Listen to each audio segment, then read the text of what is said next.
Hey there, it's Gnomes. I am here to talk about how to nurture a child's spirit. And I found myself wondering how to do that because I've been clashing a lot of heads with my oldest, my 9-year-old daughter. And I really want to be a better mom, and I don't want to put her down and basically just repeat, how I was raised. And so I went online and I typed in how to nurture a fire spirit because I can tell that she's very fiery and she has all this energy and ideas and just full of life. And you would probably wondering why. Well, why is that a bad thing? And I find myself getting just completely overwhelmed. And she's 9 years old, and I gotta tone it down. Like, I'm her mother. I'm here to nurture her spirit, not break it. And I would like to be a better mom. So I looked up an article that I found. It was called 9 Tips to Nurture a Child's Spirit. And I found it really, really interesting, and I wanted to share it with you. So, they say, all right. If you want to nurture your child's spirit, first of all, you've got to get to know who they are, like what sort of things set them out from the rest, and how do you capture the essence of their spirit. Even if you have a child who appears to be unlike you in some regards, you can still learn to be the nurturer of that spirit. And it's really important because we brought them into this world, and we have, I feel, an obligation to, help them express themselves and learn who they truly are and accept, that they can be who they want to be, and, do that in a safe and loving environment. So they say the first tip to nurturing your child's spirit is acceptance. And even if we do not understand a child fully, let them be who they are and embrace their unique approach to the world. Watching and listening in a positive light will bring them closer to us. So I know for sure that I do accept my child on some level. There are other days when I'm like, why is she doing this and why is she doing that? And my level of acceptance is sadly, embarrassingly enough to say not where it needs to be, I believe. So the first thing to do is accept your child, and acceptance will bring them closer to you. The second thing they say is listen deeply. I have such a hard time being a good listener because I have so much of my own thoughts. I'm not being mindful. I'm just stuck up in my own head, and I'm not thinking about what others are trying to tell me. So I definitely find that I do that with my daughter too. Like, I find that if she's talking to me, sometimes I'm just on my phone. I'm like, yeah, but am I really listening? No, because I'm more focused on what I'm trying to do on my phone than my own child. And that's another red flag that also brought me to look at this article. So we want to listen deeply. It's easier said than done. It's natural to want to cut to the chase and fix things. Try hard not to. Listen and take in the words you are hearing, and then think about them a little longer before responding. So, really hear what they're saying and think about what they're saying, and don't just have a response, because I'm also really terrible for that. So, the third thing to nurture a child's spirit is to take a chance. Even if a long day at the train museum or something of their interest doesn't look like your own personal idea of fun, you might be providing an important experience for a future designer or engineer or dancer or singer or a painter or sculptor or anything that excites their spirit.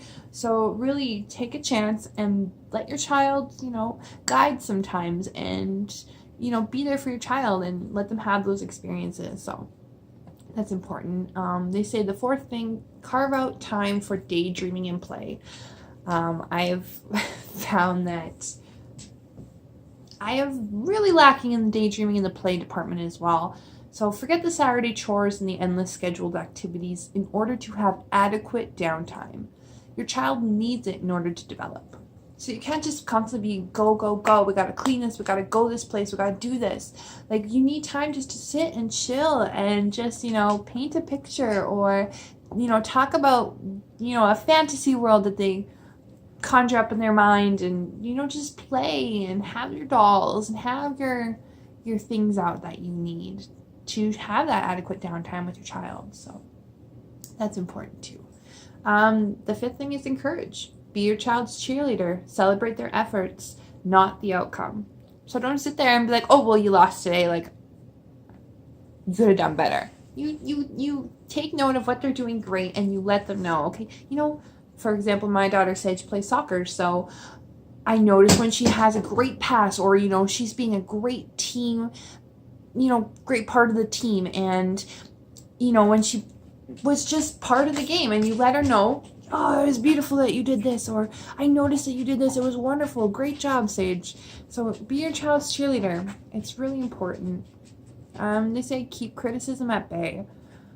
Mistakes are important for learning and growth.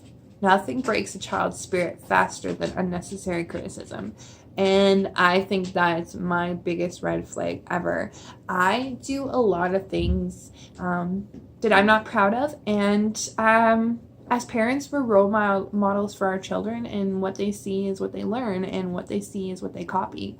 And I'm always on her ass about, well, why is your stuff everywhere when I have stuff everywhere? I'm like, why aren't your clothes folded and clean and put away when I leave the laundry for days and days and don't even fold it? I'm like, why are you running around and being so loud and slamming doors and just not paying attention and not like I feel terrible because my child is 9 years old and I'm sitting here and I'm like a drill sergeant more than a mother.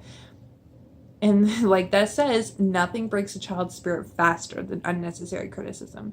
So I really think in order to let my child know that I love her and that she's important and that what she does is, valuable, that I need to step back and I really need to evaluate my own self before I go and I just put all the blame on Sage, because it's not her fault. She's just copying what she sees. And if I want to nurture a different side of her, I gotta nurture a different side of me too. So together we can learn. And the next thing is say thank you. When your child shares something with you that you did not know before. So if they tell you something, or something happened at school, or they had an interest or something they haven't told you before, just thank them for that. Our children have so much to teach us if we are open to learning from them.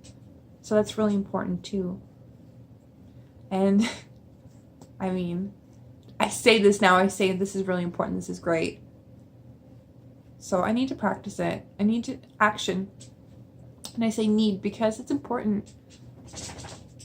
What you put in is what you get out. And I want her to have the best life possible. So embrace. Next thing is to embrace. Embrace what you see before you with your whole heart. Remember your child frequently that you appreciate. Remind your child frequently that you appreciate their unique nature and that you love them unconditionally. I've been such a terrible mother. I constantly am just things about Sage, like she's just being herself, and I'm like, oh, you're being too loud, or you need to settle this down, or I constantly tell her to chill, Sage, calm down. And I think by doing that, I'm putting her creative self on hold. And the ninth thing is take a look back. Remember who you were as a young child and who nurtured your gifts. I'm sure you can recall who these people are without hesitation. Seek to be this person in your child's life. There are a few more important gifts that we can pass on to our children than the acceptance of who they truly are.